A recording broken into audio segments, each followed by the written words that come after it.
నమస్తే, welcome to our channel. ప్రస్తుతం మనతో సీనియర్ జర్నలిస్ట్ దాము బాలాజీ గారు ఉన్నారు. వారితో మాట్లాడదాం. సార్ నమస్తే. సార్ పవన్ కళ్యాణ్ ఢిల్లీకి వెళ్తున్నాడని, అందుకని చంద్రబాబు నాయుడు చాలా టెన్షన్ పడుతున్నాడు అనే వార్తలు వస్తున్నాయి సార్. పవన్ కళ్యాణ్ ని అమిత్ షా పిలిచారు కాబట్టి ఢిల్లీ వెళ్తున్నానని చెప్తున్నాడు. అయితే పవన్ కళ్యాణ్ ఢిల్లీ వెళ్తే కనుక బీజేపీ గవర్నమెంట్ తో తను స్ట్రెంగ్తన్ అయితే కనుక ఈ చంద్రబాబు నాయుడు గవర్నమెంట్ కి కొంచెం ఇబ్బంది కలిగే అవకాశాలు ఉన్నాయి అనే న్యూస్ వస్తుంది సార్. అసలు ఆంధ్ర పాలిటిక్స్ లో ఏం జరుగుతుంది సార్?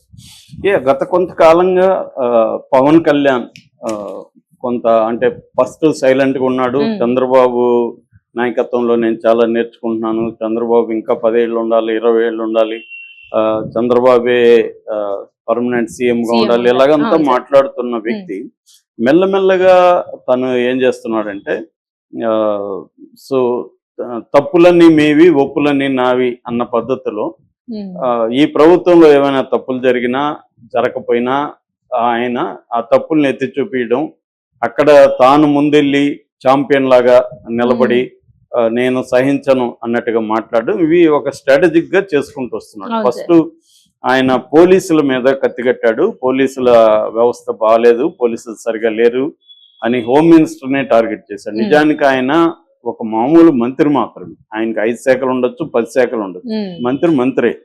ఓన్లీ డిప్యూటీ సీఎం అనేది ఒక అలంకరణ మాత్రం తప్ప అది రాజ్యాంగబద్ధమైన పదవి కాదు. ఆయనకేమి డిప్యూటీ సీఎం గా ప్రత్యేక అధికారాలు ప్రోటోకాల్ ఏమీ లేవు. కానీ ఆయన ఒక సపరేట్ గా డిప్యూటీ సీఎం కి ఏదో సపరేట్ పవర్స్ ఉన్నట్టుగానే బిహేవ్ చేస్తున్నాడు. ఒక్కోసారి చంద్రబాబుని కూడా కన్సల్ట్ చేయకుండా ఆయన సొంత నిర్ణయాలు తీసుకోవడం, సొంత ప్రకటనలు చేయడం అనేది చేస్తున్నాడు. అది ఇంకొక మంత్రి ఆమె మంత్రిత్వ శాఖలు ఏమైనా ఇబ్బందులు ఉంటే ఆమెకు తెలియజేయాలి, లేదా head of the ministers Chandrababu తెలియజేయాలి, లేదా కేబినెట్ మీటింగ్ లో చెప్పాలి. అవేవి చేయకుండా ఆయన ఓపెన్ గా బహిరంగ స్టేట్మెంట్లు ఇవ్వడం ద్వారా నేనే సుప్రీం, ఇక్కడ నేను అనుకుంటే ఎవరైనా భయపడాల్సిందే అన్న ఒక సిగ్నల్ ని ఫస్ట్ టైం పంపించాడు. దానికి తగినట్టే ఆమె వెళ్ళి ఆయన దగ్గర సంజాయిషి ఇచ్చుకోవాల్సిన పరిస్థితి ఏర్పడింది. పైగా ఆమె మహిళ, ఒక దళిత మహిళ అయినా కూడా ధైర్యంగా చేయగలిగాడంటే పవన్ కళ్యాణ్ అన్ని క్యాలిక్యులేట్ చేసుకుని ఆయన దిగాడు రంగంలో. దాని తర్వాత తిరుమల లడ్డు విషయం చంద్రబాబుకు మైలేజీ కోసం చంద్రబాబు స్టార్ట్ చేశాడు. నిజానికి అందులో ఏమీ లేదు, ఏమీ కూడా తేలదు. కానీ చంద్రబాబు దాన్ని రాజకీయంగా ఉపయోగించుకుందామని చేశాడు. దాన్ని కూడా పవన్ కళ్యాణ్ హైజాక్ చేసి తాను దాన్ని ఎప్పటి నుంచో ఆయన చిన్నప్పటి నుంచి హిందూ అయినట్టు, నిజానికి వాళ్ళ ఫ్యామిలీలందరూ ఎక్కువ మంది దేవుడిని నమ్మని ఫ్యామిలీ అది. ఈయనకు కూడా ఏమి గతంలో అంతా ఆయన గుళ్ళకు పోయింది, గోపురాలకు పోయింది ఎప్పుడు కూడా లేవు. అలాంటి వాడు సడన్ గా సనాతన ధర్మానికి తానే ఛాంపియన్ అయినప్పుడు ఒక కలరింగ్ ఇచ్చుకొని ఒక సినిమాటిక్ డ్రామా చేశాడు. అది దాని తర్వాత కాకినాడ, నిజానికి ఆయన శాఖ కాదు, ఆయనకి సంబంధం లేదు. అక్కడ ఏమన్నా జరుగుతుంటే మళ్ళీ ప్రభుత్వం దృష్టికి అక్కడికి వెళ్ళిపోయి సీజ్ ద షిప్ అని సినిమాటిక్ గా చెప్పారు. సీజ్ ద షిప్ అనే అధికారం ఈయనకి లేదు. స్టేట్ గవర్నమెంట్ అనుకున్న సీజ్ ద షిప్ అనేది సాధ్యం కాదు. అది ఇంటర్నేషనల్ మ్యారిటైమ్ ట్రేడ్ లాస్ ఉంటాయి, దాని ప్రకారమే ఒక షిప్ ని సీజ్ చేయాలంటే ఎంతో తతంగం ఉంటది. అది ఈజీగా పోయి సీజ్ ద షిప్ అనేస్తే సీజ్ అయిపోదు, సినిమా కాదు ఇది. సో రియల్ లైఫ్ అవన్నీ ఆయనకి తెలీదా? తెలుసు. కానీ అక్కడ కూడా ఆయన ఎలివేట్ అవ్వాలి, ఒక బిల్డప్ ఇచ్చుకోవాలి, తెలిసే చేశాడు. పవన్ కళ్యాణ్ ఏమో అజ్ఞానం చాలా మంది అనుకుంటారు, కానీ పవన్ కళ్యాణ్ అజ్ఞాని కాదు, ప్రతిదీ చాలా ఆర్గనైజ్ చేస్తాడు. ఆయన వెనక మోడీ ఉన్నాడు, అమిత్ షా ఉన్నాడు. ఒకవేళ పవన్ కళ్యాణ్ తప్పుటడుగులు వేస్తే వాళ్ళు గైడ్ చేస్తారు. కాబట్టి పవన్ కళ్యాణ్ ఎవరైనా అజ్ఞానం అనుకుంటే వీళ్ళు అజ్ఞానంగా ఉంటున్నట్టే, ఆలోచిస్తున్నట్టే. సో ఆ రకంగా అది చేశాడు. తర్వాత కడపలో ఒక అధికారిని వైసీపీ వాళ్ళు కొడితే అక్కడికి వెళ్ళిపోయి అక్కడ డ్రామా చేశాడు. దాని తర్వాత ఎవ్రీ మంత్ నేను పల్లె నిద్ర చేస్తాను, అక్కడి నుంచే పరిపాలిస్తాను అని ఒక అనౌన్స్మెంట్ చేశాడు. సో దాని తర్వాత రీసెంట్ గా తిరుపతిలో తొక్కిసలాట, అక్కడికి వెళ్ళిపోయి లోకేష్ నియమించిన టీటీడీ బోర్డు చైర్మన్ దగ్గర సారీ చెప్పించే వరకు అతను నిద్రపోలేదు, సారీ చెప్పించాడు. అంటే ఓవరాల్ గా ఏంటంటే ఈ ప్రభుత్వంలో నేను అనేక సార్లు చెప్పాను, చంద్రబాబు పాలసీలు ఇవన్నీ ప్రధానంగా చూసుకుంటుంటే గవర్నెన్స్ నియామకాలు ఇవన్నీ లోకేష్ చూసుకుంటున్నాడు. అంటే real power lies with Lokesh ప్రభుత్వంలో.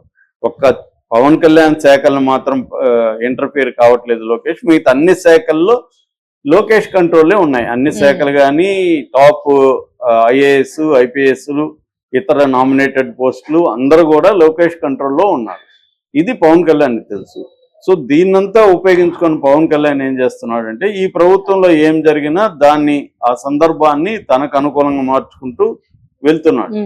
సో ఇది ఇబ్బందికరంగా మారి తెలుగుదేశంలో నాయకులు చాలా అంటే పాలిట్ బ్యూరో మెంబర్స్, మాజీ మినిస్టర్లు, చివరికి ఇప్పుడు మినిస్టర్లు అందరూ కూడా లోకేష్ ని డిప్యూటీ సీఎం చేయాలనే ఒక వాదన ముందుకు తీసుకొచ్చారు. అది నిజానికి చంద్రబాబు డ్యామేజ్ అయింది. గమ్మనన్నా ఉంటే బాగున్నాం. ఒక వాదన తీసుకొచ్చినప్పుడు దాన్ని చేయగలగాలి, చేయలేనప్పుడు సైలెంట్గా ఉండాలి. కానీ ట్రై చేశాడు చంద్రబాబు, అక్కడ ఫెయిల్ అయిపోయాడు. ఎందుకంటే ఒక సీఎం తాను అనుకున్న వ్యక్తిని డిప్యూటీ సీఎం కూడా చేయలేకపోతే ఇంకెందుకు సీఎం? జగన్ పీరియడ్లో 5 మంది డిప్యూటీ సీఎం. సో అంటే పవన్ కళ్యాణ్ యొక్క పట్టు ఈ కూటమి ప్రభుత్వం మీద ఎంత ఉందనేది ఇప్పుడు అర్థమైంది. అయితే పవన్ కళ్యాణ్ ఒకడే ఉన్నాడా, దీని వెనక బీజేపీ లేదా? ఖచ్చితంగా బీజేపీనే నడిపిస్తుంది. అందుకని లేకపోతే చంద్రబాబు పవన్ కి భయపడ్డాడు, చంద్రబాబు బీజేపీకి భయపడే పరిస్థితి క్లియర్ గా కనిపిస్తుంది. చంద్రబాబు కాదు జగన్ అయినా. అందుకనే ఆమె ఎవరు షర్మిల చెప్పినట్టుగా బీజేపీ అంటే బాబు, జగన్, పవన్ అనేది. ఎందుకంటే వీళ్ళు ముగ్గురు బీజేపీకి బానిసల్లాగా, లేకపోతే బీజేపీ చెప్పినట్టుగా వినేవాళ్లే ముగ్గురు కూడా. వీళ్ళిద్దరు భయంతో వింటుండొచ్చు, జగన్ అండ్ బాబు. పవన్ ఏమో తన సీఎం కావాలంటే బీజేపీ అండ కావాలనేది పవన్ క్లారిటీ ఉంది. ఎందుకంటే వేరే రకంగా ఆయన సీఎం అయ్యే పరిస్థితి లేదు. బీజేపీ అండ ఉంటేనే అవ్వచ్చు లాంగ్ టర్మ్లో అయినా. ఎందుకంటే చంద్రబాబు తనని సీఎం కానివ్వడు, చంద్రబాబు లోకేష్ ని సీఎం అవ్వాలనుకుంటాడు తప్ప పవన్ ని సీఎం అవ్వకపోడు. కాబట్టి చంద్రబాబుతో ఎక్కువ కాలం ఉండడంలో నాకేంటి లాభం అనేది పవన్ అనుకుంటాడు. ఒక హోర్డింగ్ కూడా పెట్టారు పవన్ అభిమానులు. అందులో ఏమంటే, మేము ముందే చెప్పాము 21 సీట్లు వద్దు స్వామి, 50 తీసుకోండి అని. మీరు వినలేదు, 21 తీసుకున్నాము.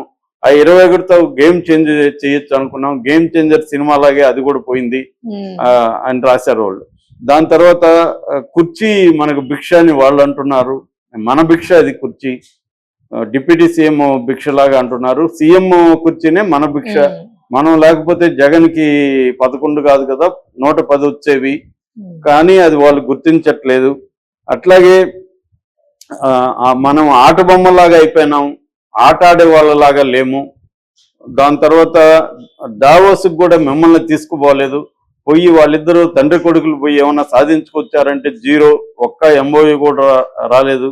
ఓన్లీ జాకీలు పెట్టి తెలుగుదేశం మీడియా లేపుతుంది. నువ్వు బొమ్మ కూడా వేశారు. ఆ బొమ్మలో పవన్ కళ్యాణ్ కుర్చీ కేసు చూస్తున్నాడు ఇలాగా. అంటే సీఎం పోస్ట్ నువ్వు అలా చూస్తా ఉంటే మాకు తరుక్కుపోతుంది ఇలాగ రాశారు. మరి నిజంగా పవన్ కళ్యాణ్ అమ్మాయిని రాశారా, లేకపోతే వైసీపీ వాళ్ళు ఇలాగ డ్రామా చేశారు తెలియదు. కానీ అది విపరీతంగా సర్క్యులేట్ అవుతుంది ఈ పోస్ట్, ఈ ఫ్లెక్సీ అనమాట, ఈ హోర్డింగ్. సో అంటే దీంట్లో వాస్తవం కూడా కొంత ఉంది. అంటే పవన్ కళ్యాణ్ అండదండలతో వచ్చి కంప్లీట్ గా లోకేష్ చేస్తా ఉంటే పవన్ కళ్యాణ్ ఏం చేయాలి? అందుకని పవన్ కళ్యాణ్ కూడా తెలివిగా ఈ గేమ్ మొదలు పెట్టాడు. దీని వెనుక బీజేపీ ఉంది. ఇప్పుడు బీజేపీ ప్లాన్ ఏంటంటే, చాలా మందికి డౌట్ ఏంటంటే జగన్ ఎందుకు బీజేపీ వదిలేసింది అంటే, బీజేపీకి కొంత ఒక రకమైన లాంగ్ టర్మ్ వ్యూహం ఉంది ఆంధ్రప్రదేశ్. ఆ వ్యూహం ఏంటంటే తాము బలంగా ఎదగాలని. బీజేపీ ఏ పార్టీల మీద టెంపరీగా డిపెండ్ అవుతుంది తప్ప లాంగ్ టర్మ్ లో బీజేపీ సొంతంగా బలపడాలనేది దాని స్ట్రాటజీ. ఎనీ పొలిటికల్ పార్టీలు కూడా అదే స్ట్రాటజీ ఉండాలి, ఉంటాయి కూడా. కొన్ని స్ట్రాటజీ ఉన్నా కూడా అమలు చేయలేవు. కాంగ్రెస్ పార్టీకి కూడా అదే స్ట్రాటజీ. కానీ కాంగ్రెస్ పార్టీ ఇతర పార్టీని కలుపుకోవడంలో ఫెయిల్ అవుతుంది, తను స్ట్రెంగ్త్ అవ్వడంలో కూడా ఫెయిల్ అవుతుంది. అని బీజేపీ సక్సెస్ అవుతుంది ఓవరాల్ గా. సో అందుకని ఆంధ్రప్రదేశ్లో ఏంటంటే బీజేపీకి కమ్మ కాపు కాంబినేషన్ ని సెట్ చేసుకొని, కమ్మ ఎవరంటే చంద్రబాబుతో ఉన్న కమ్మాస్లో కొంతమందిని చేల్చడం, ఎన్టీఆర్ వెనకుండే కమ్మాస్ని పెద్ద ఎన్టీఆర్ చేయడం. అందుకని ఎన్టీఆర్ ఫ్యామిలీ నుంచి పురంధేశ్వరం తీసుకొచ్చారు. ఇప్పుడు బాలకృష్ణకి పద్మభూషణ్ అవార్డు ఇచ్చారు. అంతకుముందు జూనియర్ ఎన్టీఆర్ని అమిత్ షా కలిశాడు. అవును. ఇవన్నీ ఏంటంటే ఒక వ్యూహాత్మకంగా వాళ్ళు వెళ్తున్నారు. పవన్ కళ్యాణ్ని సీఎం గా అనౌన్స్ చేస్తే, ఎందుకంటే 83 తర్వాత ఈ రెండు కులాల నుంచే సీఎంలుగా ఉంటున్నారు, ఉమ్మడి ఆంధ్రప్రదేశ్కైనా ఇప్పుడు ఆంధ్రప్రదేశ్కైనా. సో వేరే కులం లేదు. అందుకని ఇప్పుడు కాపులకి ఆస్పిరేషన్స్ ఉన్నాయి, కాపు రిప్రజెంటేటివ్ సీఎం అవ్వాలని. దాన్ని బీజేపీ నెరవేరుస్తుంది. కాపు పాపులేషన్ కూడా 20-25% స్ట్రాంగ్ పాపులేషన్ ఉంది. వాళ్ళల్లో కూడా బ్రహ్మాండంగా ఆర్థికంగా పైకి ఎదిగిన వాళ్ళు ఉన్నారు. సో దాన్ని ఒక కరిస్మాటిక్ పర్సన్ పవన్ కళ్యాణ్ ఉన్నాడు. చిరంజీవిని కూడా వాళ్ళు కేంద్ర మంత్రి ఆఫర్ చేశారని చెప్తున్నారు రాజ్యసభ. సో ఇవన్నీ పెట్టుకొని, అట్లాగే బీజేపీలో ఇప్పుడు కొత్త ప్రెసిడెంట్ నియమించాలి. దానికి సంబంధించి కూడా పవన్ కళ్యాణ్తో చర్చించి ఎవరైతే అనుకూలంగా ఉంటారు అని తమ వ్యూహాన్ని ముందుకు తీసుకుపోయే విధంగా వ్యక్తులను పెట్టి అలా వెళ్దామనేది వాళ్ళ ప్లాన్. ఇది ఖచ్చితంగా చంద్రబాబుకి దెబ్బే. ఈ ప్లాన్ లో భాగంగానే జగన్ ని కూడా వాళ్ళు తమ కంట్రోల్లోకి తీసుకున్నారు. జగన్ కూడా బీజేపీకి హెల్ప్ చేస్తున్నాడు. అందుకనే రాజీనామా కూడా చేయించాడు విజయసాయి రెడ్డి దగ్గర. అంటే జగన్ హెల్ప్ తీసుకుంటున్నారు, పవన్ కళ్యాణ్ తమ మనిషి. ఈ ప్లాన్ తో రేపు 2029లో బీజేపీ పవన్ కళ్యాణ్ కలిసి ఎన్నికలకు వెళ్దామనే ఒక వ్యూహంలో భాగంగానే పవన్ కళ్యాణ్ ఢిల్లీకి పిలిపిస్తున్నారు అనేది ఇప్పుడు చెప్తున్నారు. దీన్ని చంద్రబాబు ఎలా ఎదుర్కొంటాడు అనేది మనం చూడాలి. చంద్రబాబు ఒక రాజకీయ వ్యూహ, ఆయన చాలా గొప్పోడు, వ్యూహకర్త అవన్నీ అంటారు కదా, దానికి ఒక పరీక్ష. ఎందుకంటే ఎప్పుడైనా అధికారం అనేది ఏంటంటే, మనకు ఒక అధికారం ఉంటే మనకంటే పై అధికారం ఉన్నవాడికి మన అధికారం అనేది టెస్ట్ లాంటిది. చేయగలమా మన పవర్తో